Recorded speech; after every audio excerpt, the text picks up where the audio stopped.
లోటు లేదు. ఇక రేవంత్ రెడ్డి గారికి 1 కాదు 2 కాదు, మీరు విమర్శల విషయంలో రేవంత్ రెడ్డి గారిని ఒకసారి మనం ఆలోచిద్దాం. ఇక్కడ చూడండి, సీఎం రేవంత్ రెడ్డి తీరు బాబ్రా జమాం భజగోవిందం అంటే రాష్ట్ర ఆర్థిక పరిస్థితులపై ఎమ్మెల్సీ కవిత విమర్శలు. సీఎం ఢిల్లీలో తెలంగాణ పరువు తీస్తారు, కేవలం నెలకు 500 కోట్లు లేవన్నారు. ఉద్యమంలో ఎలాంటి పాత్ర లేని వ్యక్తి రేవంత్ రెడ్డి. గడిచిన 15 నెలల్లో 1,52,918 కోట్ల అప్పు తెచ్చారు. కేసీఆర్ తెచ్చిన అప్పులకు పూర్తి లెక్కలు చెప్తాం. ప్రతిపక్ష నేతలకు 1,50,000 కోట్ల అప్పులకు లెక్క చెప్పగలరా? శ్వేతపత్రం విడుదల చేయాలని ఎమ్మెల్సీ కవిత డిమాండ్ చేసింది. రైట్, ఆడబిడ్డగా తెలంగాణ ఎమ్మెల్సీగా కవిత చేసిన ఈ వ్యాఖ్యలకు సంబంధించి రాష్ట్ర ముఖ్యమంత్రి కానీ లేదా రాష్ట్రానికి సంబంధించిన మంత్రులు కానీ ఆ పార్టీకి సంబంధించిన స్పోక్స్ పర్సన్స్ కానీ మాట్లాడడానికి గజ అని వణుకుతున్నారు. ఎందుకంటే ఉమ్మడి ఆంధ్రప్రదేశ్లో మనం పూర్తి స్థాయిలో మన రాష్ట్రం విడిపోయేటప్పుడు దాదాపుగా 60 నుంచి 70 వేల కోట్ల రూపాయల అప్పు తీసుకున్నాం.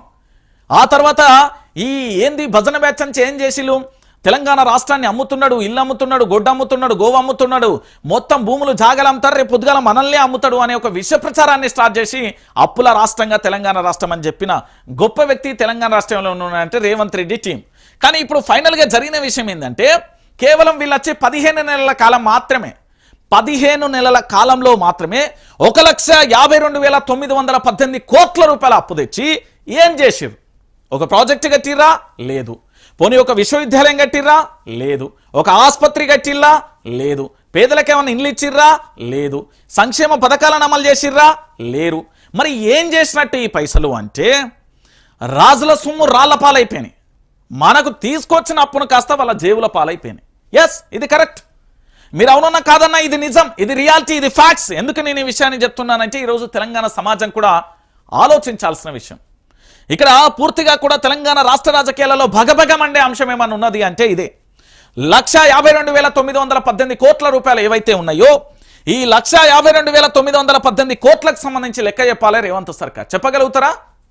కోమటిరెడ్డి వెంకటరెడ్డికి సంబంధించి కాంట్రాక్ట్ ఇచ్చినాం, లేకపోతే వాళ్ళ బిల్లులు చెల్లింపు చేసినాం, పొంగులేటి శ్రీనివాసరెడ్డి బిల్లులు చెల్లింపు చేసినాం, కోమటిరెడ్డికి సంబంధించిన బిల్లులు చెల్లింపు చేసినాం, లేకపోతే ఇతరత్ర వాళ్ళకి కావాల్సిన కాంట్రాక్ట్లకు సంబంధించి బిల్లులు చెల్లింపినాం అని చెప్తారా?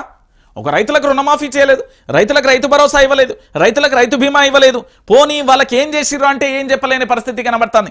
మరి ఈ 1,52,918 కోట్లు ఎవరి జేబులోకి వెళ్ళినాయి అంటే రాష్ట్ర ముఖ్యమంత్రి దగ్గర ఏమన్నా సమాధానం ఉందా? ఇదే విషయంలో శ్వేతపత్రం రిలీజ్ చేయమని చెప్పండి. అడ్డగోలుగా ప్రజల సొమ్మును ఇష్టానుసారంగా విచ్చలవిడిగా ఖర్చు చేస్తున్నది కాంగ్రెస్ సర్కార్. ఇది వాస్తవం. ఎందుకు ఈ విషయంలో అంటే మీరందరూ కూడా ఆలోచించాల్సిన విషయం. కాంగ్రెస్ పార్టీ అనేది వాళ్ళ యొక్క మార్పు కోసం వచ్చింది, వాళ్ళ జీవితాలలో వెలుగు కోసం వచ్చింది, నాయకుల యొక్క భవిష్యత్తు కోసం వచ్చింది తప్ప ఈ తెలంగాణ ప్రాంత బిడ్డల కోసం, ఇక్కడి పశు సంపద కోసం, ఇక్కడ సబ్బండ వర్గాల అభివృద్ధి కోసం మార్పు రాలే. కేవలం రాజకీయ నాయకులలో మాత్రమే వచ్చింది. ఈ 1,52,918 కోట్ల గురించి లెక్క చెప్పమని మన రాష్ట్ర ముఖ్యమంత్రి గారికి సంబంధించి ఎమ్మెల్సీ కవిత డిమాండ్ చేస్తే ఇప్పటి వరకు కూడా ఏమీ మాట్లాడలేని నిస్సాయ స్థితిలో మన ముఖ్యమంత్రి ఉన్నాడు. అంటే ఇంతకంటే దారుణమైన విషయం ఇంకేమన్నా ఉంటుంది ఆ తెలంగాణ ప్రాంత బిడ్డలారా? ఎందుకు అంటే ఒక పూర్తి స్థాయిలో ఒక పార్టీకి సంబంధించిన వ్యక్తులు ఇక్కడ పూర్తి స్థాయిలో విమర్శలు చేసినప్పుడు ఆ 1,52,918 కోట్ల లెక్క చెప్పాలన్నా వద్దా? ఓ శ్వేతపత్రం రిలీజ్ చేయాలి. 15 నెలల కాలంలో వాళ్ళ జేబులు నింపుకోవడానికి, వాళ్ళ పబ్బం గడపడానికి, వాళ్ళ పదవులను కాపాడుకోవడానికి జరిగిన పరిపాలననే కాంగ్రెస్ పరిపాలన. ఇంతకుమించి మనం ఎక్కువ ఏం చెప్పాల్సిన అవసరం లేదు. ఇక దాంతో పాటుగా ఇంకొక విషయాన్ని కూడా మనం చూస్తాం.